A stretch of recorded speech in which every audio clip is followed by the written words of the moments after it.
Hello friend, स्वागत है आपका अपने चैनल लास्ट क्लास में। जैसे आपको पता है प्रीवियस ईयर क्वेश्चन का क्लास शुरू कर दिया गया है और ये क्लास रोज़ सुबह 5:30 बजे लाइव चलता है। तो रोज़ सुबह 5:30 बजे लाइव आप हमसे जुड़ के ये क्लास कर सकते हैं।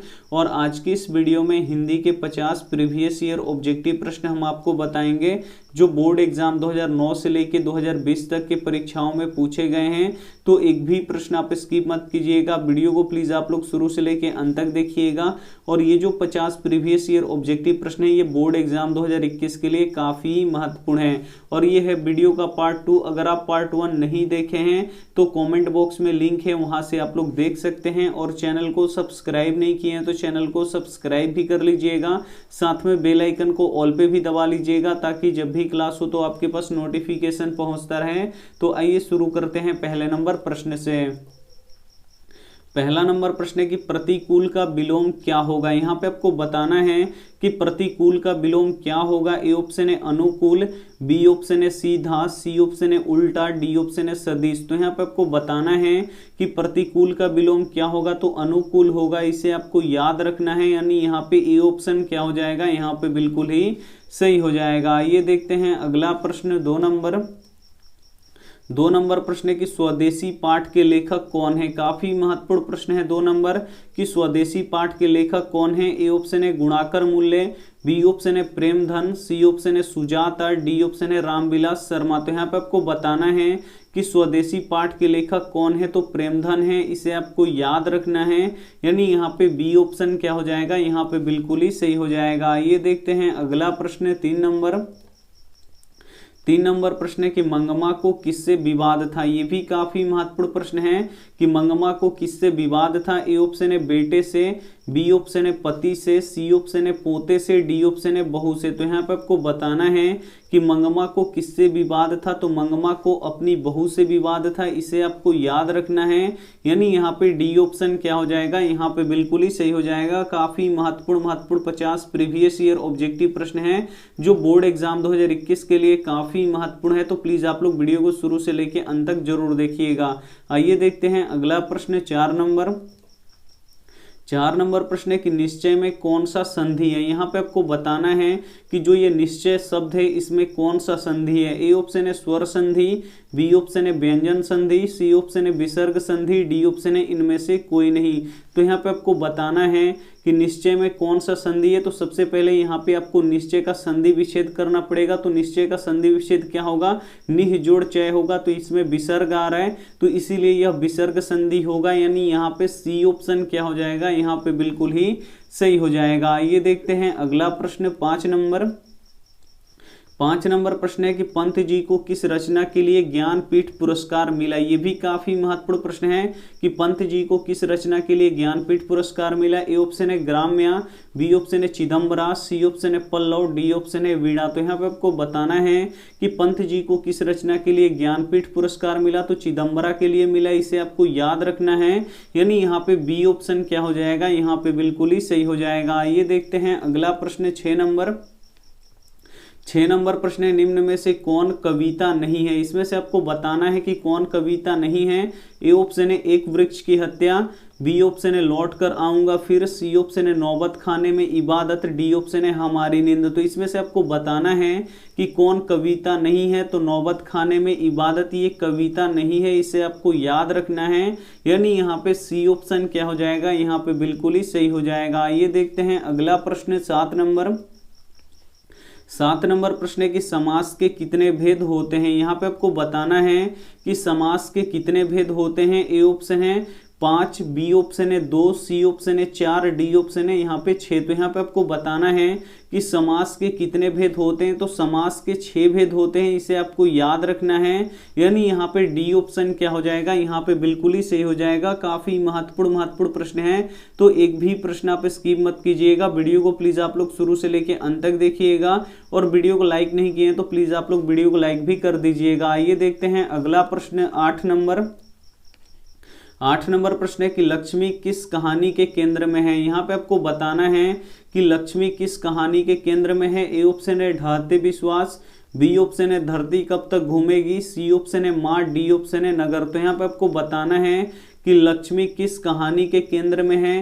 तो जो लक्ष्मी है ये ढाते विश्वास कहानी के केंद्र में है, इसे आपको याद रखना है। यानी यहाँ पे ए ऑप्शन क्या हो जाएगा, यहाँ पे बिल्कुल ही सही हो जाएगा। ये देखते हैं अगला प्रश्न 9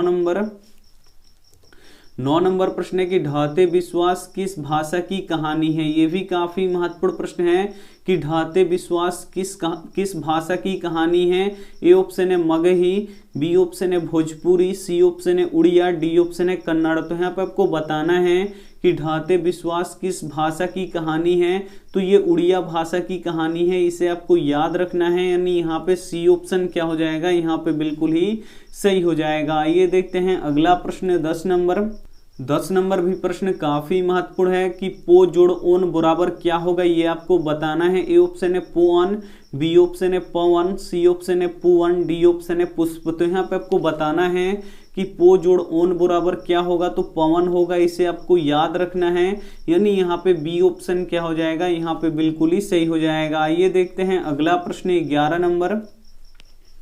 11 नंबर प्रश्न है कि सुजान सागर किसकी कृति है। काफी महत्वपूर्ण प्रश्न है कि सुजान सागर किसकी कृति है। ए ऑप्शन है यहाँ पे देखिए मतीराम की, बी ऑप्शन है घनानंद की, सी ऑप्शन है देव की, डी ऑप्शन है केशवदास की। तो यहाँ पे आपको बताना है कि सुजान सागर किसकी कृति है, तो सुजान सागर घनानंद की कृति है, इसे आपको याद रखना है। यानी यहाँ पे बी ऑप्शन क्या हो जाएगा, यहाँ पे बिल्कुल ही सही हो जाएगा। ये देखते हैं अगला प्रश्न 12 नंबर प्रश्न है कि मन नहीं मानता है। यहाँ पे आपको बताना है कि मन नहीं मानता है। ए ऑप्शन है जीत, बी ऑप्शन है हार, सी ऑप्शन है प्रचार, डी ऑप्शन है लोभ। तो यहाँ पे आपको बताना है कि मन नहीं मानता है, तो मन क्या नहीं मानता है, तो मन हार नहीं मानता है। यानी यहाँ पे बी ऑप्शन क्या हो जाएगा, यहाँ पे बिल्कुल ही सही हो जाएगा। ये देखते हैं अगला प्रश्न 13 नंबर प्रश्न है कि दीपक शब्द का लिंग निर्णय करें। यहाँ पे आपको दीपक शब्द का लिंग निर्णय करना है। ए ऑप्शन है स्त्रीलिंग, बी ऑप्शन है पुल्लिंग, सी ऑप्शन है दोनों, डी ऑप्शन है इनमें से कोई नहीं। तो यहाँ पे देखिए जो दीपक शब्द है इसका लिंग निर्णय करना है, ये आपको बताना है कि ये स्त्रीलिंग है या पुल्लिंग है। तो यहाँ पे देखिए जो दीपक है ये क्या है, पुल्लिंग है, इसे आपको याद रखना है। यानी यहाँ पे बी ऑप्शन क्या हो जाएगा, यहाँ पे बिल्कुल ही सही हो जाएगा। ये देखते हैं अगला प्रश्न 14 नंबर प्रश्न है कि मंगू की मां अस्पताल को क्या समझती है। ये भी काफी महत्वपूर्ण प्रश्न है कि मंगू की मां अस्पताल को क्या समझती है। ए ऑप्शन है गौशाला, बी ऑप्शन है पाठशाला, सी ऑप्शन है कारागार, डी ऑप्शन है छात्रावास। तो यहाँ पे आपको बताना है कि मंगू की मां अस्पताल को क्या समझती है, तो कारागार समझती है, इसे आपको याद रखना है। यानी यहाँ पे सी ऑप्शन क्या हो जाएगा, यहाँ पे बिल्कुल ही सही हो जाएगा। ये देखते हैं अगला प्रश्न 15 नंबर प्रश्न है कि मंगू कैसी लड़की है। यहाँ पे आपको बताना है कि मंगू कैसी लड़की है। ए ऑप्शन है पागल, बी ऑप्शन है गूंगी, सी ऑप्शन है बहरी, डी ऑप्शन है जन्मजात पागल और गूंगी। तो यहाँ पे आपको बताना है कि मंगू कैसी लड़की है, तो जो मंगू है ये जन्मजात पागल और गूंगी लड़की है, इसे आपको याद रखना है। यानी यहाँ पे डी ऑप्शन क्या हो जाएगा, यहाँ पे बिल्कुल ही सही हो जाएगा। काफी महत्वपूर्ण 50 प्रीवियस ईयर ऑब्जेक्टिव प्रश्न है, तो एक भी प्रश्न आप स्किप मत कीजिएगा। वीडियो को प्लीज आप लोग शुरू से लेकर अंत तक जरूर देखिएगा। ये देखते हैं अगला प्रश्न 16 नंबर प्रश्न है कि अक्षर ज्ञान किसने लिखा है। काफी महत्वपूर्ण प्रश्न है ये भी कि अक्षर ज्ञान किसने लिखा है। ए ऑप्शन है अमरकांत ने, बी ऑप्शन है अनामिका ने, सी ऑप्शन है यतीन्द्र मिश्र ने, डी ऑप्शन है रेनर मारिया रिल्के ने। तो यहाँ पे आपको बताना है कि अक्षर ज्ञान किसने लिखा है, तो अक्षर ज्ञान किसने लिखा है, अनामिका ने लिखा है, इसे आपको याद रखना है। यानी यहाँ पे बी ऑप्शन क्या हो जाएगा, यहाँ पे बिल्कुल ही सही हो जाएगा। ये देखते हैं अगला प्रश्न 17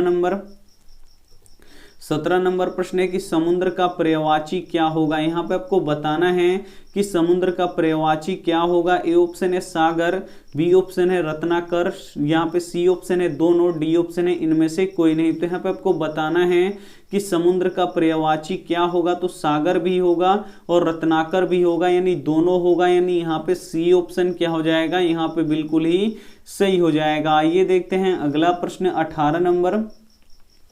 18 नंबर प्रश्न है कि कवि के अनुसार जनतंत्र के देवता कौन है। काफी महत्वपूर्ण प्रश्न है कि कवि के अनुसार जनतंत्र के देवता कौन है। ए ऑप्शन है नेता, बी ऑप्शन है मंत्री, सी ऑप्शन है शिक्षक, डी ऑप्शन है किसान मजदूर। तो यहाँ पे आपको बताना है कि कवि के अनुसार जनतंत्र के देवता कौन है, तो किसान मजदूर हैं, इसे आपको याद रखना है। यानी यहाँ पे डी ऑप्शन क्या हो जाएगा, यहाँ पे बिल्कुल ही सही हो जाएगा। ये देखते हैं अगला प्रश्न 19 नंबर प्रश्न है कि कर्ता का कारक चिन्ह क्या है। यहाँ पे आपको बताना है कि कर्ता का कारक चिन्ह क्या है। ए ऑप्शन है ने, बी ऑप्शन है रे, सी ऑप्शन है से, डी ऑप्शन है को। तो यहाँ पे आपको बताना है कि कर्ता का कारक चिन्ह क्या है, तो कर्ता ने होता है, यानी यहाँ पे ए ऑप्शन क्या हो जाएगा, यहाँ पे बिल्कुल ही सही हो जाएगा। ये देखते हैं अगला प्रश्न 20 नंबर प्रश्न है कि भारतीय संस्कृति की क्या विशेषता है। यहाँ पे आपको बताना है कि भारतीय संस्कृति की क्या विशेषता है। ए ऑप्शन है सुंदर है, बी ऑप्शन है कुरूप है, सी ऑप्शन है बंधन युक्त है, डी ऑप्शन है इनमें से कोई नहीं। तो यहाँ पे आपको बताना है कि भारतीय संस्कृति की क्या विशेषता है, तो ये बंधन युक्त है, इसे आपको याद रखना है। यानी यहाँ पे सी ऑप्शन क्या हो जाएगा, यहाँ पे बिल्कुल ही सही हो जाएगा।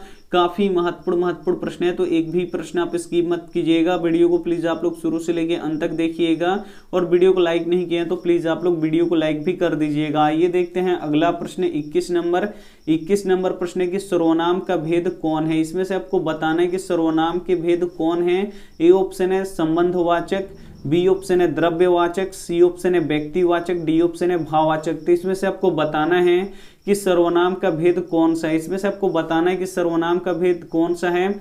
ये देखिए भाववाचक संज्ञा होता है, व्यक्तिवाचक भी ये संज्ञा का भेद होता है, द्रव्यवाचक भी ये संज्ञा का भेद होता है, लेकिन जो ये संबंधवाचक होता है ये सर्वनाम होता है। यानी यहाँ पे ए ऑप्शन क्या हो जाएगा, यहाँ पे बिल्कुल ही सही हो जाएगा। ये देखते हैं अगला प्रश्न 22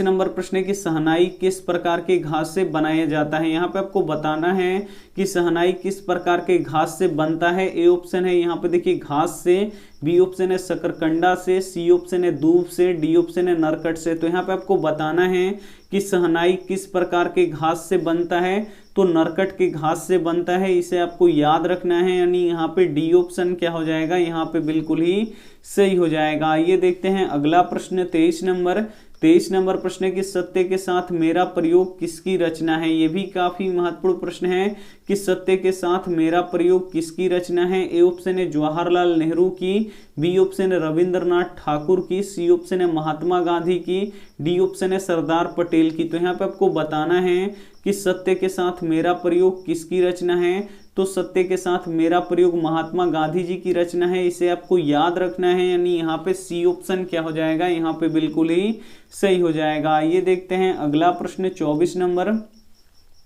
24 नंबर प्रश्न है कि बिस्मिल्लाह खां का जन्म कहाँ हुआ था। यहाँ पे आपको बताना है कि बिस्मिल्लाह खां का जन्म कहाँ हुआ था। ए ऑप्शन है बनारस में, बी ऑप्शन है आरा में, सी ऑप्शन है डुमराव में, डी ऑप्शन है पटना में। तो यहाँ पे आपको बताना है कि बिस्मिल्लाह खां का जन्म कहाँ पे हुआ था, तो डुमराव में हुआ था, इसे आपको याद रखना है। यानी यहाँ पे सी ऑप्शन क्या हो जाएगा, यहाँ पे बिल्कुल ही सही हो जाएगा। ये देखते हैं अगला प्रश्न 25 नंबर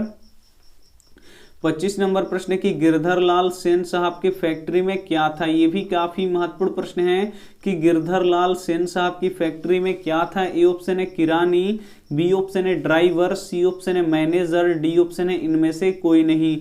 तो यहाँ पे आपको बताना है कि गिरधर लाल सेन साहब की फैक्ट्री में क्या है, तो किरानी है, इसे किरानी था, इसे आपको याद रखना है। यानी यहाँ पे ए ऑप्शन क्या हो जाएगा, यहाँ पे बिल्कुल ही सही हो जाएगा। ये देखते हैं अगला प्रश्न 26 नंबर प्रश्न की बिरजू महाराज का संबंध किससे था। काफी महत्वपूर्ण प्रश्न है कि बिरजू महाराज का संबंध किससे था। ए ऑप्शन है बांसुरी से, बी ऑप्शन है तबला से, सी ऑप्शन है कथक से, डी ऑप्शन है संतूर से। तो यहाँ पे आपको बताना है कि बिरजू महाराज का संबंध किससे था, तो कथक नृत्य से था, इसे आपको याद रखना है। यानी यहाँ पे सी ऑप्शन क्या हो जाएगा, यहाँ पे बिल्कुल ही सही हो जाएगा। ये देखते हैं अगला प्रश्न 27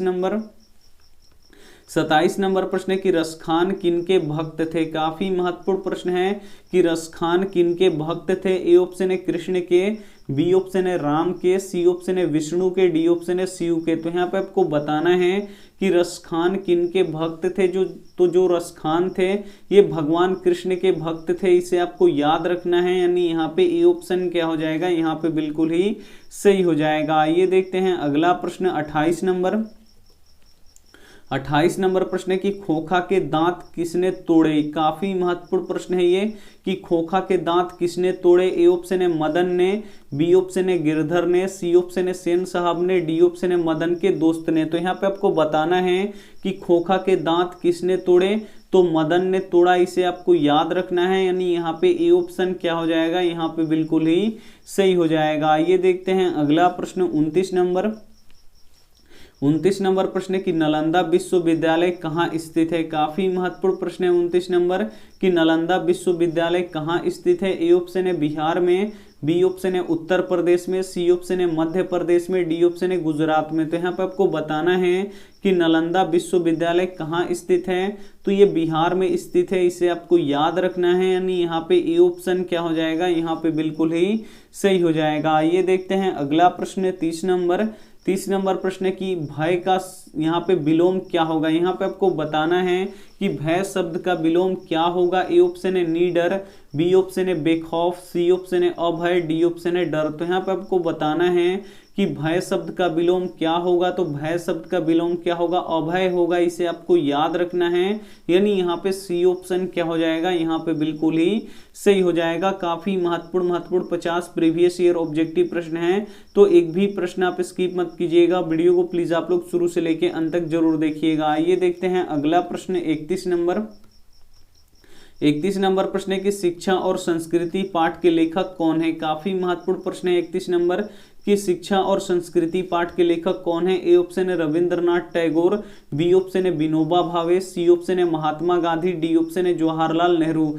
तो यहाँ पे आपको बताना है कि शिक्षा और संस्कृति पाठ के लेखक कौन है, तो शिक्षा और संस्कृति पाठ के लेखक महात्मा गांधी जी हैं, इसे आपको याद रखना है। यानी यहाँ पे सी ऑप्शन क्या हो जाएगा, यहाँ पे बिल्कुल ही सही हो जाएगा। आइए देखते हैं अगला प्रश्न 32 नंबर प्रश्न की पिताजी ने बाजार से कितने मछलियां खरीदे थे। काफी महत्वपूर्ण प्रश्न है। यहाँ पे आपको बताना है कि पिताजी ने बाजार से कितने मछलियां खरीदी थे। ए ऑप्शन है 2, बी ऑप्शन है 3, सी ऑप्शन है 4, डी ऑप्शन है 5। तो कितने मछलियां खरीदे थे, तो 3 मछलियां खरीदे थे, इसे आपको याद रखना है। यानी यहाँ पे बी ऑप्शन क्या हो जाएगा, यहाँ पे बिल्कुल ही सही हो जाएगा। आइए देखते हैं अगला प्रश्न यहाँ पे 33 नंबर प्रश्न है कि रामधारी सिंह दिनकर द्वारा रचित पाठ कौन सी है। ये भी काफी महत्वपूर्ण प्रश्न है 33 नंबर कि रामधारी सिंह दिनकर द्वारा रचित पाठ कौन सी है। ए ऑप्शन है हिरोशिमा, बी ऑप्शन है जनतंत्र का जन्म, सी ऑप्शन है भारत माता, डी ऑप्शन है मछली। तो यहाँ पे आपको बताना है कि रामधारी सिंह दिनकर द्वारा रचित पाठ कौन सा है, तो ये है जनतंत्र का जन्म, इसे आपको याद रखना है। यानी यहाँ पे बी ऑप्शन क्या हो जाएगा, यहाँ पे बिल्कुल ही सही हो जाएगा। काफी महत्वपूर्ण प्रश्न है 33 नंबर। आइए देखते हैं अगला प्रश्न 34 नंबर प्रश्न है कि सिख धर्म के प्रवर्तक थे। यहाँ पे आपको बताना है कि सिख धर्म के प्रवर्तक कौन थे। ए ऑप्शन है बादा बैरागी, बी ऑप्शन है गुरु नानक, सी ऑप्शन है अर्जुन देव, डी ऑप्शन है गुरु गोविंद सिंह। तो यहाँ पे आपको बताना है कि सिख धर्म के प्रवर्तक कौन थे। यहाँ पे आपको बताना है तो कौन थे, गुरु नानक थे, इसे आपको याद रखना है। यानी यहाँ पे बी ऑप्शन क्या हो जाएगा, यहाँ पे बिल्कुल ही सही हो जाएगा। आइए देखते हैं अगला प्रश्न 35 नंबर प्रश्न है कि कुंवर नारायण को बूढ़ा चौकीदार किसे कहा है। यहाँ पे आपको बताना है कि कुंवर नारायण ने बूढ़ा चौकीदार किसे कहा है। ए ऑप्शन है पहाड़ को, बी ऑप्शन है व्यक्ति को, सी ऑप्शन है वृक्ष को, डी ऑप्शन है सैनिक को। तो यहाँ पे आपको बताना है कि कुंवर नारायण ने बूढ़ा चौकीदार किसे कहा है, तो वृक्ष को कहा है, इसे आपको याद रखना है। यानी यहाँ पे सी ऑप्शन क्या हो जाएगा, यहाँ पे बिल्कुल ही सही हो जाएगा। आइए देखते हैं अगला प्रश्न 36 नंबर प्रश्न है कि अंधकार का विलोम क्या होगा। यहाँ पे आपको अंधकार का विलोम बताना है। ए ऑप्शन है भूगोल, बी ऑप्शन है आलोक, सी ऑप्शन है प्रकाश, डी ऑप्शन है परलोक। तो यहाँ पे आपको बताना है कि अंधकार का विलोम क्या होगा, तो अंधकार का विलोम यानी उल्टा क्या होता है, प्रकाश होता है। यानी यहाँ पे सी ऑप्शन क्या हो जाएगा, यहाँ पे बिल्कुल ही सही हो जाएगा। काफी महत्वपूर्ण प्रश्न है, तो एक भी प्रश्न आप स्किप मत कीजिएगा। वीडियो को प्लीज आप लोग शुरू से लेके अंत तक जरूर देखिएगा। आइए देखते हैं अगला प्रश्न 37 नंबर भी प्रश्न काफी महत्वपूर्ण है कि निर्लज अपराधी किसे कहा गया है। यहाँ पे आपको बताना है कि निर्लज अपराधी किसे कहा गया है। ए ऑप्शन है चोर को, बी ऑप्शन है डाकू को, सी ऑप्शन है नाखून को, डी ऑप्शन है बदमाश को। तो यहाँ पे आपको बताना है कि निर्लज अपराधी किसे कहा गया है, तो निर्लज अपराधी नाखून को कहा गया है, यानी यहाँ पे सी ऑप्शन क्या हो जाएगा, यहाँ पे बिल्कुल ही सही हो जाएगा। ये देखते हैं अगला प्रश्न यहाँ पे 38 नंबर प्रश्न है कि अविन्यो किस नदी के किनारे स्थित है। यहाँ पे आपको बताना है कि अविन्यो किस नदी के किनारे स्थित है। ए ऑप्शन है सोन नदी के किनारे, बी ऑप्शन है रोन नदी के किनारे, सी ऑप्शन है झेलम नदी के किनारे, डी ऑप्शन है माइसन नदी के किनारे। तो यहाँ पे आपको बताना है कि अविन्यो किस नदी के किनारे स्थित है, तो रोन नदी के किनारे स्थित है, इसे आपको याद रखना है, यानी यहाँ पे बी ऑप्शन क्या हो जाएगा, यहाँ पे बिल्कुल ही सही हो जाएगा। ये देखते हैं अगला प्रश्न 39 नंबर प्रश्न है कि रंगपा कैसा था। यहाँ पे आपको बताना है कि रंगपा कैसा था। ए ऑप्शन है जुआरी, बी ऑप्शन है व्यापारी, सी ऑप्शन है वकील, डी ऑप्शन है किसान। तो यहाँ पे आपको बताना है कि रंगपा कैसा था, तो जो रंगपा था ये जुआरी था, इसे आपको याद रखना है, यानी यहाँ पे ए ऑप्शन क्या हो जाएगा, यहाँ पे बिल्कुल ही सही हो जाएगा। ये देखते हैं अगला प्रश्न 40 नंबर प्रश्न है कि लेखक से किसने पूछा नाखून क्यों बढ़ते हैं। काफी महत्वपूर्ण प्रश्न है ये भी कि लेखक से किसने पूछा नाखून क्यों बढ़ते हैं। ए ऑप्शन है पत्नी ने, बी ऑप्शन है भाई ने, सी ऑप्शन है बेटा ने, डी ऑप्शन है बेटी ने। तो यहाँ पे आपको बताना है कि लेखक से किसने पूछा नाखून क्यों बढ़ते हैं, तो बेटी ने पूछा, इसे आपको याद रखना है, यानी यहाँ पे डी ऑप्शन क्या हो जाएगा, यहाँ पे बिल्कुल ही सही हो जाएगा। ये देखते हैं अगला प्रश्न 41 नंबर प्रश्न है कि 3 बेटे की मां कौन थी। ये भी काफी महत्वपूर्ण प्रश्न है कि 3 बेटे की मां कौन थी। ए ऑप्शन है मंगमा, बी ऑप्शन है सीता, सी ऑप्शन है लक्ष्मी, डी ऑप्शन है पपाती। तो यहाँ पे आपको बताना है कि 3 बेटे की मां कौन थी, तो 3 बेटे की मां सीता थी, इसे आपको याद रखना है, यानी यहाँ पे बी ऑप्शन क्या हो जाएगा, यहाँ पे बिल्कुल ही सही हो जाएगा। ये देखते हैं अगला प्रश्न 42 नंबर प्रश्न है कि लौट कर आऊंगा फिर किसने लिखा है। काफी महत्वपूर्ण प्रश्न है ये भी कि लौट कर आऊंगा फिर किसने लिखा है। ए ऑप्शन है जीवनानंद दास, बी ऑप्शन है प्रेमधन, सी ऑप्शन है कुंवर नारायण, डी ऑप्शन है रामधारी सिंह दिनकर। तो यहाँ पे आपको बताना है कि लौट कर आऊंगा फिर किसने लिखा है, तो जीवनानंद दास ने लिखा है, इसे आपको याद रखना है, यानी यहाँ पे ए ऑप्शन क्या हो जाएगा, यहाँ पे बिल्कुल ही सही हो जाएगा। ये देखते हैं अगला प्रश्न 43 नंबर प्रश्न है कि मीनाक्षी मंदिर कहाँ स्थित है। ये भी काफी महत्वपूर्ण प्रश्न है कि मीनाक्षी मंदिर कहाँ स्थित है। ए ऑप्शन है तमिलनाडु में, बी ऑप्शन है केरल में, सी ऑप्शन है कर्नाटक में, डी ऑप्शन है हैदराबाद में। तो यहाँ पे आपको बताना है कि मीनाक्षी मंदिर कहाँ स्थित है, तो मीनाक्षी मंदिर तमिलनाडु में स्थित है, इसे आपको याद रखना है, यानी यहाँ पे ए ऑप्शन क्या हो जाएगा, यहाँ पे बिल्कुल ही सही हो जाएगा। काफी महत्वपूर्ण प्रश्न है, तो एक भी प्रश्न आप स्किप मत कीजिएगा, वीडियो को प्लीज आप लोग शुरू से लेके अंत तक जरूर देखिएगा। आइए देखते हैं अगला प्रश्न 44 नंबर प्रश्न है कि हमारी नींद कविता में कवि ने किसका उल्लेख किया है। काफी महत्वपूर्ण प्रश्न है 44 नंबर कि हमारी नींद कविता में कवि ने किसका उल्लेख किया है। ए ऑप्शन है गरीब किसान का, बी ऑप्शन है शहर में चैन से सोने वाले का, सी ऑप्शन है गरीब बस्तियों का, डी ऑप्शन है इनमें से कोई नहीं। तो यहाँ पे आपको बताना है कि हमारी नींद कविता में कवि ने किसका उल्लेख किया है, तो गरीब बस्तियों का किया है, इसे आपको याद रखना है, यानी यहाँ पे सी ऑप्शन क्या हो जाएगा, यहाँ पे बिल्कुल ही सही हो जाएगा। ये देखते हैं अगला प्रश्न 45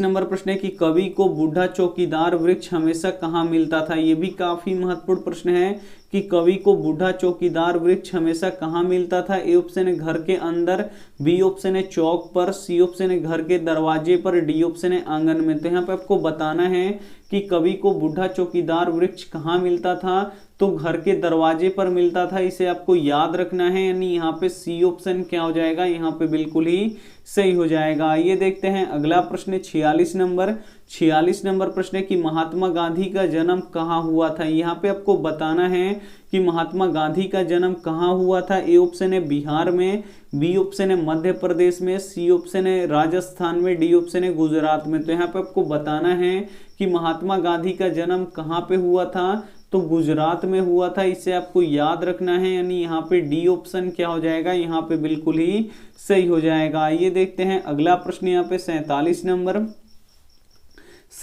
नंबर प्रश्न की पिकासो क्या थे। यहाँ पे आपको बताना है कि पिकासो क्या थे? ए ऑप्शन है कवि, बी ऑप्शन है चित्रकार, सी ऑप्शन है नाटककार, डी ऑप्शन है उपन्यासकार। तो यहाँ पे आपको बताना है कि पिकासो क्या थे। तो पिकासो क्या थे? एक चित्रकार थे, इसे आपको याद रखना है। यानी यहाँ पे बी ऑप्शन क्या हो जाएगा? यहाँ पे बिल्कुल ही सही हो जाएगा। आइए देखते हैं अगला प्रश्न 48 नंबर। 48 नंबर प्रश्न की इबादत का अर्थ क्या होता है? यहाँ पे आपको बताना है कि इबादत का अर्थ क्या होता है। ए ऑप्शन है उपासना, बी ऑप्शन है इठलाना, सी ऑप्शन है ईट, डी ऑप्शन है ईख। तो यहाँ पे आपको बताना है कि इबादत का अर्थ क्या होता है। तो उपासना होता है, इसे आपको याद रखना है। यानी यहाँ पे ए ऑप्शन क्या हो जाएगा? यहाँ पे बिल्कुल ही सही हो जाएगा। आइए देखते हैं अगला प्रश्न 49 नंबर। 49 नंबर प्रश्न है कि मदन और कासू के बीच झगड़े का क्या कारण था? यहाँ पे आपको बताना है कि मदन और कासू के बीच झगड़े का क्या कारण था। ए ऑप्शन है पहलवानी, बी ऑप्शन है ईर्ष्या, सी ऑप्शन है लट्टू खेलने की ललक, डी ऑप्शन है साइकिल की सवारी। तो यहाँ पे आपको बताना है कि मदन और कासू के बीच झगड़े का क्या कारण था। तो लट्टू खेलने की ललक था। यानी यहाँ पे सी ऑप्शन क्या हो जाएगा? यहाँ पे बिल्कुल ही सही हो जाएगा। ये देखते हैं अगला प्रश्न 50 नंबर। 50 नंबर प्रश्न है कि खोखा किस कहानी का पात्र है? यहाँ पे आपको बताना है कि खोखा किस कहानी का पात्र है। ए ऑप्शन है 20 के दांत, बी ऑप्शन है शिक्षा एवं संस्कृति, सी ऑप्शन है बहादुर, डी ऑप्शन है मछली। तो यहाँ पे आपको बताना है कि खोखा किस कहानी का पात्र है। तो जो खोखा है ये 20 के दांत कहानी का पात्र है, इसे आपको याद रखना है। यानी यहाँ पे ए ऑप्शन क्या हो जाएगा? यहाँ पे बिल्कुल ही सही हो जाएगा। यहाँ पे आप 50 प्रीवियस ईयर ऑब्जेक्टिव प्रश्न देख चुके हैं, जो बोर्ड एग्जाम 2021 के लिए काफी महत्वपूर्ण है। तो प्लीज आप लोग वीडियो को अगर आप लोग शुरू से लेके अंत तक नहीं देखें तो शुरू से लेके अंत तक देख लीजिएगा। अगर आप पार्ट 1 नहीं देखें तो कमेंट बॉक्स में लिंक है पार्ट 1 वीडियो का, उसे का आप लोग देख सकते हैं। और यहाँ पे देखिए इस 50 प्रश्न में से जो भी प्रश्न आपको याद नहीं है तो प्लीज आप लोग उसे लिख के आप लोग क्या कर लीजिएगा? याद कर लीजिएगा। बहुत ही कम समय बचा है और आपको बहुत ही मन लगा के यहाँ पे पढ़ाई करना है। और यहाँ पे देखिए होमवर्क प्रश्न है आपके लिए कि भारत के सबसे प्राचीनतम भाषा कौन सी है? यहाँ पे आपको बताना है कि भारत का सबसे प्राचीनतम भाषा कौन है। ए ऑप्शन है मगही, बी ऑप्शन है प्राकृत, सी ऑप्शन है संस्कृत, डी ऑप्शन है हिंदी। तो जो भी ऑप्शन आपको सही लगे ये क्या करना है हमको आंसर कमेंट बॉक्स में आप लोग क्या कर दीजिएगा कमेंट। और ये रहा आपका 4 क्लास। जो भी बच्चे इस 4 क्लास को कर लेंगे बोर्ड एग्जाम में उनका नंबर काफी अच्छा आएगा, ये हमारा गारंटी है। तो ये 4 क्लास आप लोग कीजिए। यहाँ पे देखिए प्रीवियस ईयर क्वेश्चन जो है ये 2 समय चल रहा है, यानी 2 क्लास में चल रहा है। एक सुबह 5:30 बजे चल रहा है जो अभी आप लोग देख रहे हैं, और एक शाम में 6 बजे चल रहा है। तो इस दोनों क्लास को आप लोग ज्वाइन कीजिए। फिर सब्जेक्टिव का क्लास चल रहा है तो इसे भी देख लीजिए। और यहाँ पे देखिए जो गेस क्वेश्चन है यानी गेस ऑब्जेक्टिव प्रश्न हम आपको बता रहे हैं प्रत्येक सब्जेक्ट से। यहाँ पे 500 ऑब्जेक्टिव प्रश्न हम आपको बता रहे हैं, तो इसे भी देखना आपके लिए काफी जरूरी है। तो देख लीजिएगा तो आपके बोर्ड एग्जाम 2021 में से एक भी प्रश्न नहीं छूटेगा, ये हमारा गारंटी है। तो 4 क्लास आप लोग जरूर देखिए। और वीडियो को लाइक नहीं किए हैं तो प्लीज आप लोग वीडियो को लाइक कर दीजिएगा, अपने दोस्तों के पास इस वीडियो को जरूर शेयर कीजिएगा। और चैनल को सब्सक्राइब नहीं किए तो चैनल को सब्सक्राइब करके साथ में बेल आइकन को ऑल पे दबा लीजिएगा, ताकि जब भी क्लास हो तो आपके पास नोटिफिकेशन पहुंचता रहे। Thank you for watching. मिलते हैं अगली वीडियो में, तब तक अपना ध्यान रखिए, मन लगा के पढ़ाई कीजिए। Take care and bye.